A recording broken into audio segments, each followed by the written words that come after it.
నమస్కారం అండి. యూట్యూబ్ ప్రజలందరికీ మా యొక్క ధన్యవాదాలు.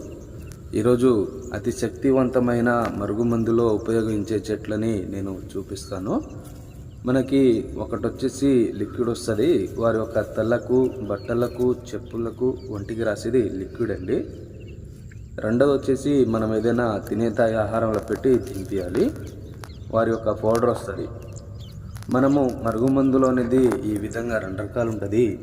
మీకు రెండిట్లో ఏది కావాలి అని చెప్తే అది తయారు చేసి దానికి పంపించడం అనేది జరుగుతుంది. మీరు ఈ మరుగుమందు చాలామంది దగ్గర తీసుకొని చాలా రకాలుగా మోసపోయి ఉంటే మేము దానికి 100% గ్యారెంటీగా దానికి తయారు చేసి ఇవ్వగలము. మీరు డైరెక్ట్గా మన దగ్గర ఇంటికాడికి వచ్చి కూడా తీసుకుని కూడా వెళ్ళొచ్చండి. ఈ మరుగుమందు అనేది మంచి పనులకి మాత్రమే తీసుకొని వాళ్ళకి యూజ్ చేయాలి. వారి యొక్క పిల్లలు మాట వినకపోయినా, భార్యాభర్తల మధ్య గొడవలు వచ్చినా కూడా, అత్త కోడల మధ్య రోజు గొడవలు వచ్చినా, ప్రేమికులు మన మాట వినకపోయినా కూడా అటువంటికి మాత్రమే ఈ మరుగుమందు పెట్టి వాళ్ళకి యూజ్ చేయాలండి. ఈ రెండోది